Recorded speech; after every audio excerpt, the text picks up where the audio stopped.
Shalom, shalom. First and foremost, I want to give all praise and glory and honor to Yahweh, Bahashem, Yahweh Shai, Bahashem, Kakodash. I want to give double honor to the plus great meals on who rule and teach with.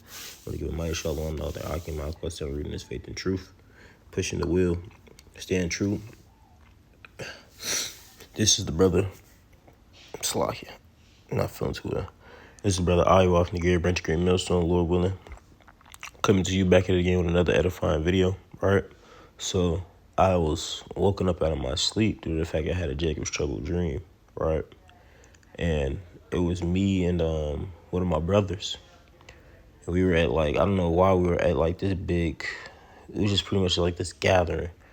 But the gathering wasn't on no camp gathering, but we were outside and all we seen was this big massive people walking towards everybody else, just regular civilians.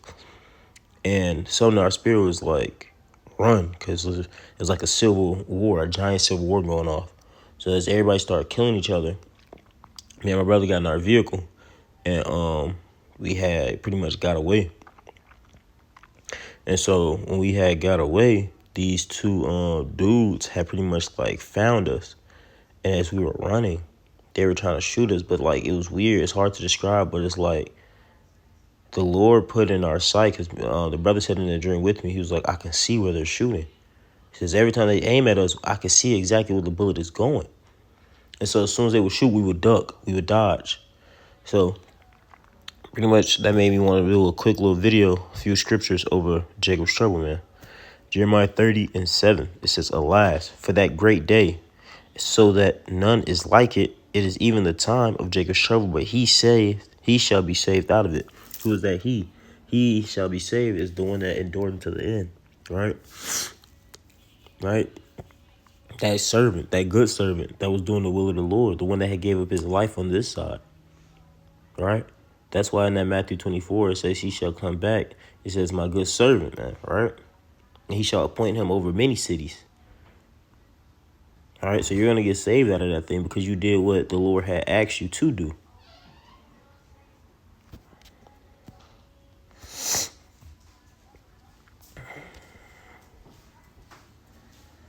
It says, 2nd Esdras 15:15, woe to you that dwell, woe to the world and them that dwell therein. For the sword and their destruction draweth nigh, and one people shall stand up and fight against another, and swords in their hands, right? So one, this is going to be on the low level, but this is also going to be all of these countries' governments coming against each other, right? It's going to be that time. They're not, Lord say, rumors of wars and great, but these aren't going to be rumors anymore. It's going to be actually full-fledged wars going on. We see little specklings of it now, but it's only going to get worse. It says, for there shall be sedition among men, invading one another. They shall not regard their kings nor princes. They're not going to regard the government anymore. The police, the National Guard, all of that, they're not going to regard them anymore. It's going to be just like in the Purge. It's just going to be like in those olden days where the power and what that judgment is going to be in the hand of pretty much who survival of the fittest, right? It says, and the course of their action shall stand in their power. So that's the course of their action. So just like in the book of Eli, right? So if you get caught and you don't have that Lord's covering, whatever happens to you is going to happen. So like it says, a man shall desire to go into the city and shall not be able to. Why? Because a lot of these borders are going to be shut down. Where I work, I was told pretty much during just a riot, they pretty much barricade all of the highway exits, right? So you couldn't get in.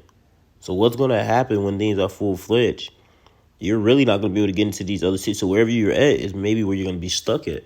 That's why I say a man's going to desire to see another one, right?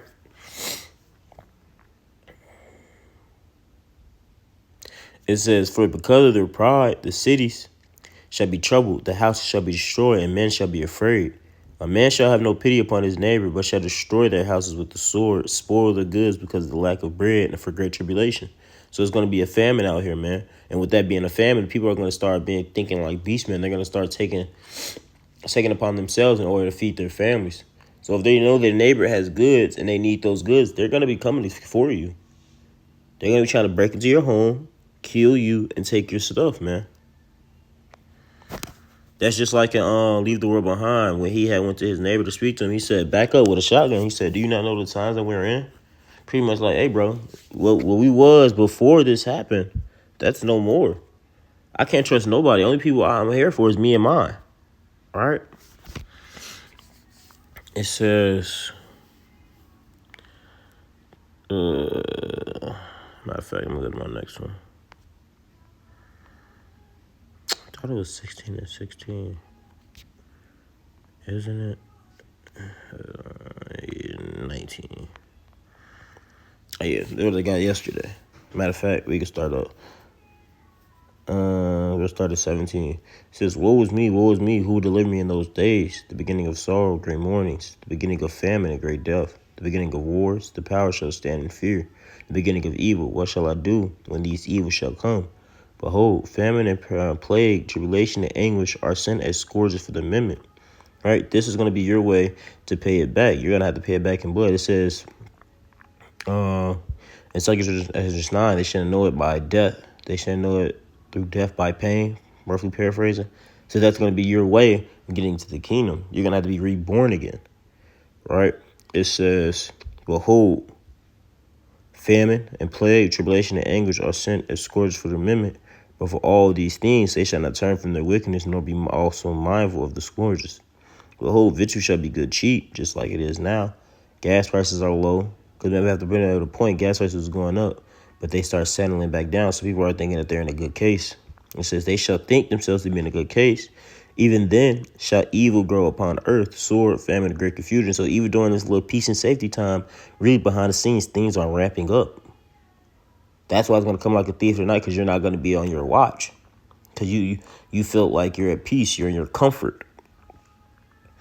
It says, for many of them that dwell upon earth shall perish of famine, and other that escape the hunger shall the sword destroy.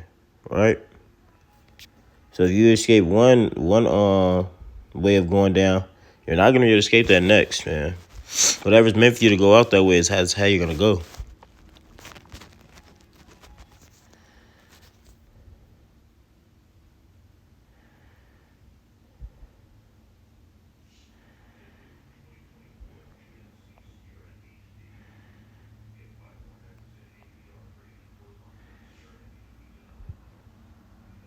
It's just Ezekiel 21:6. It says, sigh, therefore, thou son of man. Groan, right? It says in the NLT, son of man, groan before the people, groan before them with bitter anguish and a broken heart. Cry out. It says, with the breaking of thy loins and bitterness sigh before their eyes. And it shall be when they say unto thee, wherefore sightest thou? It says, when they ask, why are you groaning? Tell them, I groan because of the terrifying news I have heard. When it comes true, the boldest heart will melt with fear. So it should be like, man, like a woman in travaileth, right? A lot of these mighty men, so-called, that you see around you, are going to be like little girls in the day, man. All right? It says, well, all strength will disappear. All of these strengths with everything that you think you're protected by is going to be gone. It's a facade. If you're not, like I said, if you don't have that covered in the Lord, you're cooked. Every spirit will faint. Strong knees will become as weak as water.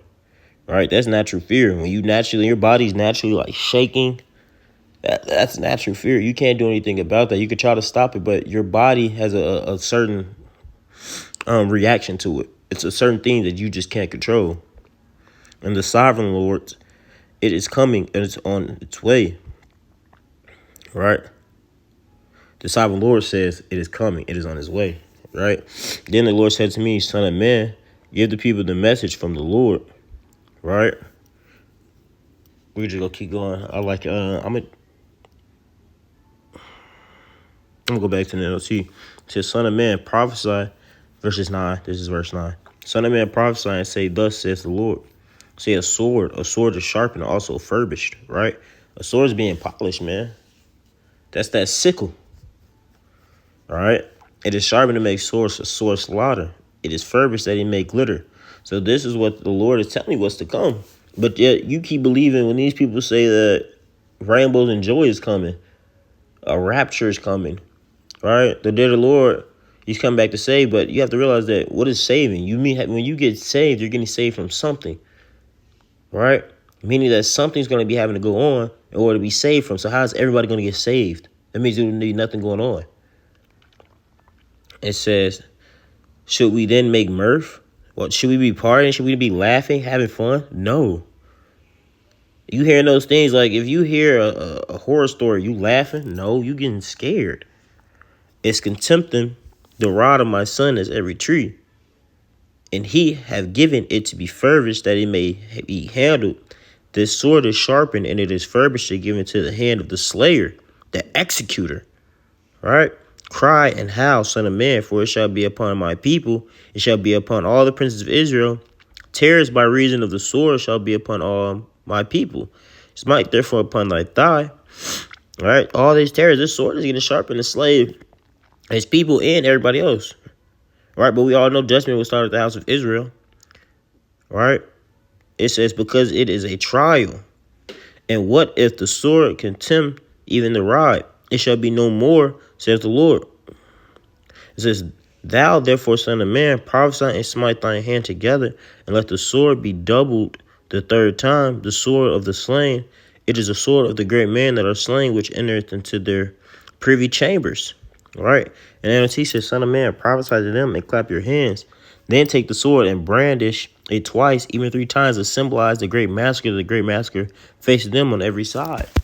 Right? Just like back in Egypt when you had to put that blood on your doorpost. So that's that mark of the Tawah. If you don't have that mark, you're man, that judgment's coming. All right? And that judgment is coming. So when we having these dreams as faithful, is because the Lord is giving you a vision of what's to come. So knowing that you have these visions, even if you don't have these type of visions, this should help you lock in more like, dang, it's coming, man. Right? Did he not say your old man will dream, your young man will prophesy, roughly paraphrasing? That these are those times. And each day is a day closer to that day, man. So take heed of these things, and Lord willing, this is edifying. And with that, I want to give all praise and glory. Shai Bashim Kakarash.